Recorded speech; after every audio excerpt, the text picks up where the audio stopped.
My name is Carol. I'm 70 years old. These days, I live a quiet life. My husband passed on many years ago, and my children have their own busy lives far away. But this week was different. This week was special.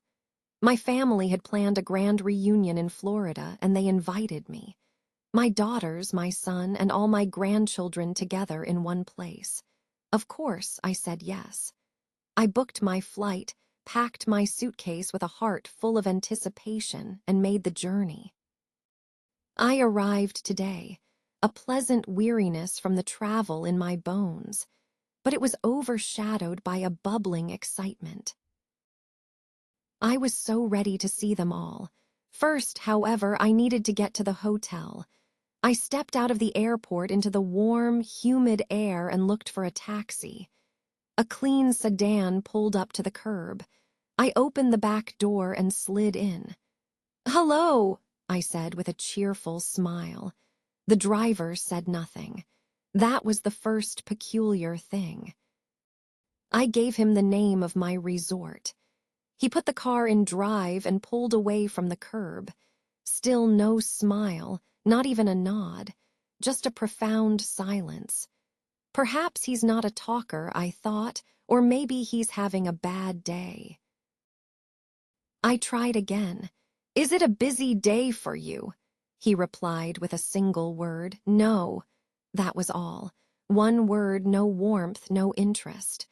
I decided to stay quiet and watch the palm trees blur past the window. But my mind was buzzing. Who was this man? Why did he carry such a heavy coldness around him? Then he turned on the radio. A melancholy melody filled the car, a song about lost love.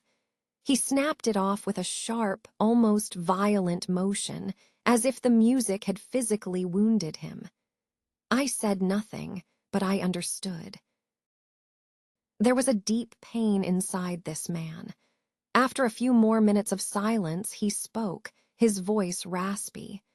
"You came here alone." "No," I replied. "My family is here. We're all meeting up later."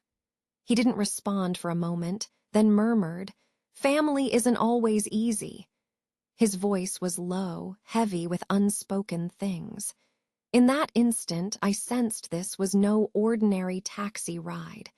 This journey to my hotel was about to become something more, something neither of us could have possibly expected. The car fell silent again. I tried to focus on the scenery outside, but my thoughts were consumed by the man in the front seat. I thought about the hugs and smiles waiting for me, and then the driver spoke again, his voice cutting through my daydreams. "You're lucky," he said. "Why do you say that?" I asked gently. "You have a family that wants to see you." I didn't answer immediately. I let the weight of his words settle. He continued, his voice barely a whisper. "My wife and I, we're like two ships passing in the night. We don't talk, we don't smile. It feels like we're living in separate worlds under the same roof." "That sounds incredibly difficult," I said. "It is," he confirmed. "I sleep on the couch. My daughter, she barely speaks to me. She says I never listen, and maybe she's right." Now I saw it clearly. He wasn't being rude to me. He wasn't angry. He was simply broken. I just listened. He went on, the words spilling out as if a dam had broken. "I work every single day. I drive this car, taking people to their happy vacations, to their nice hotels. I put on a smile for strangers, but when I go back to my own house, I feel like a ghost." A ghost.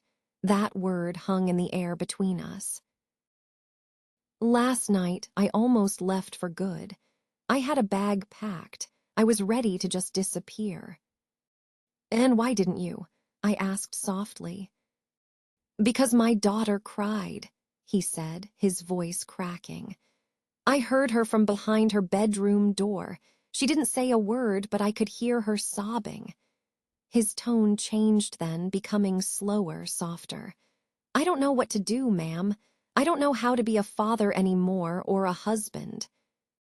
I wanted to offer some profound piece of wisdom, something strong and true, but I held my tongue.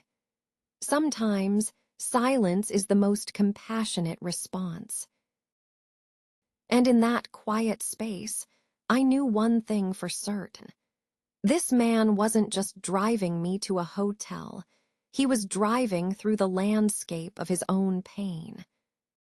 I looked at the back of the driver's head. I didn't push with more questions or try to offer easy solutions. I simply gave him the space to speak. He said, "My wife says I only care about money, that I don't talk to her anymore." I ventured a question. "Is she right?" "Maybe," he confessed. "I don't know.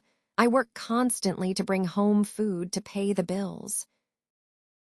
But it's true, I don't talk. I don't ask her how she's feeling. And I certainly don't tell her how I feel. He paused, taking a ragged breath.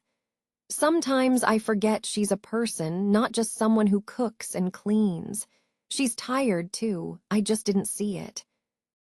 "Sometimes we only see things clearly when it feels too late," I offered. He nodded. "And my daughter, she used to tell me everything. Now her bedroom door is always closed. She's right. I never listened. I was always on my phone, always thinking about work, always exhausted." A heavy silence filled the car. Then it was my turn to speak. "I made my own mistakes," I said. "I was married for 40 years. I always thought there would be more time. But one day my husband got sick, and then, just like that, he was gone." He met my eyes in the rearview mirror. I continued. There were so many things I wanted to tell him, but I waited too long. I was always busy, always waiting for the right time. But the right time never arrived. "That's exactly how I feel," he said. "Like maybe it's already too late for me." "No," I said firmly. "If your daughter cried because she thought you were leaving, it's not too late. If your wife still argues with you, it means she still cares. The opposite of love isn't hate, it's indifference. When they stop talking completely, that's when you should truly worry." He seemed to absorb this. I thought she didn't love me anymore. "Perhaps she thinks the same about you," I suggested. He was quiet for a long moment. Then he said something that shifted everything. "My daughter wrote me a letter last year. She left it on my bed. I never read it." "Why not?" "Because I was afraid," he admitted. I was terrified of what it might say. I didn't want to know what she really thought of me. I assumed it was full of hate. "Maybe it was full of love," I countered. "Maybe she wrote it because she still hopes." "You really think so?" "You'll never know until you open it," I said. His mind was clearly racing. "What if it's too late?" he asked again, a desperate plea in his voice. I looked at him in the mirror and replied, "But what if it's not?" I could feel a change in the car's atmosphere, a tiny shift in the heavy energy. I didn't come to Florida to counsel a stranger, but maybe this was part of the reason for my journey. Maybe this taxi ride was no accident at all. The car continued on, but the silence felt different now, charged with possibility. Suddenly, he pulled the car over to the side of the road. He didn't explain why. He just stopped the engine. "Can I tell you something?" he asked, not looking at me. "Something I've never told a soul." "Yes," I said. He took a deep, shuddering breath. "Last year, I made a terrible mistake. I met another woman. I didn't love her, didn't even really like her. I just wanted to feel free for a moment. I never told my wife, but I think she knows. I think that's when everything truly broke. My heart ached for him, for his family. "Do you still see this woman?" I asked. "No," he said quickly. "It was one time, but that one time poisoned everything." "One moment can destroy years," I agreed. "But one moment can also begin to heal what's been broken." "But I don't deserve a second chance," he whispered. "Then why are you still here?" I asked. "Why are you talking to me? Why did you stop this car?"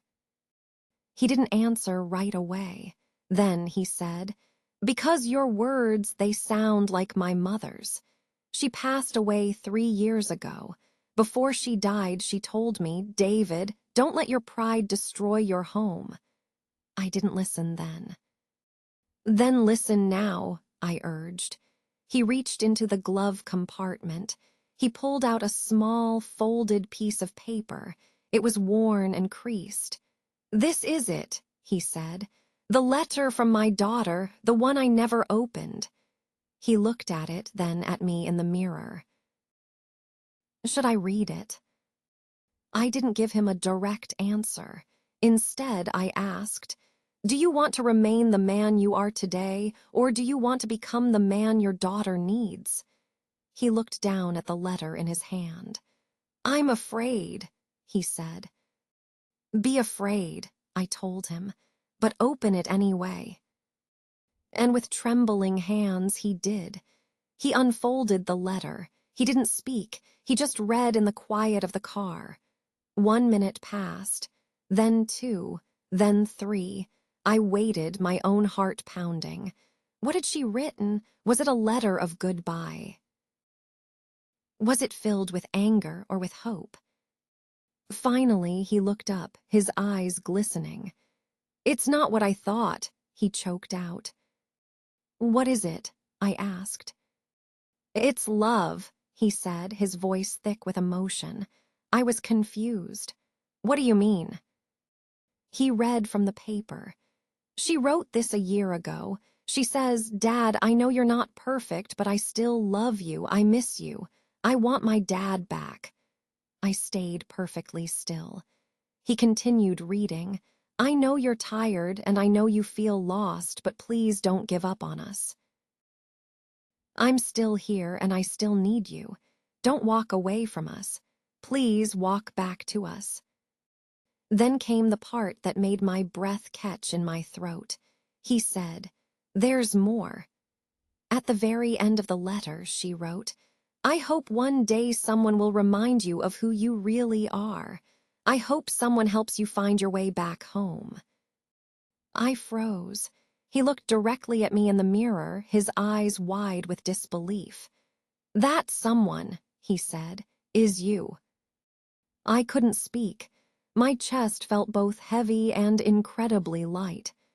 "You weren't just a passenger," he said, a tear tracing a path down his cheek. "You were an answer to a prayer I didn't even know was made." I found my voice. Sometimes, life gives us people not for the whole journey, but just for one crucial stop. And that one stop can change our entire direction.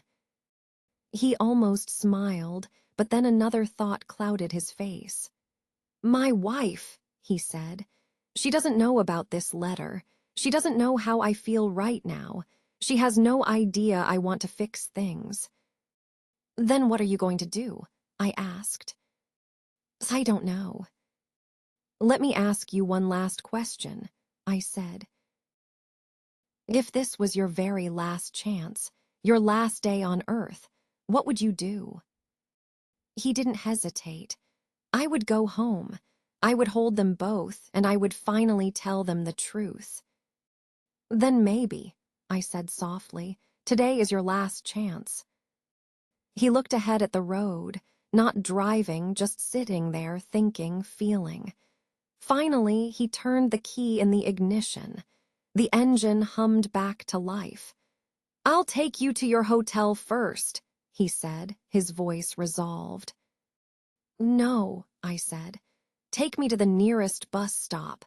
My family can come get me. You need to go home, David. But you paid for the full ride, he protested. The ride is over, I said. Your real journey is just beginning. He pulled up to a small bus station. I don't know how to thank you, he said. Don't say anything, I replied. Just live the change. He gave me a small, genuine smile, and then he said something I will carry with me forever. In 20 minutes, you changed my life. I hope someday I can do the same for someone else. You will, I said with certainty. He looked at me one last time, a look of profound gratitude, before turning the car around and driving away, not towards the resorts, but in the direction of home. I stood there, watching his car disappear, the Florida sun warm on my face. I came here for a family reunion, expecting hugs, food, and laughter. But life had given me something more. It gave me one short ride, one conversation, and one broken man finding his way back. We often think we are too old to make a difference, too insignificant to matter. But perhaps one kind word can change a day. One question can open a locked door, and one moment of listening can save a family. That man wasn't just a taxi driver. He was a mirror, showing me my own past regrets and silences. And in turn, I hope I showed him a possible future. So I ask myself now, and I ask you, who in your life needs your voice today? Who needs your time? Who needs your forgiveness?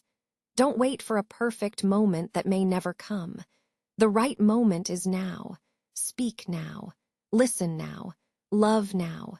Because sometimes one single moment is all we truly have.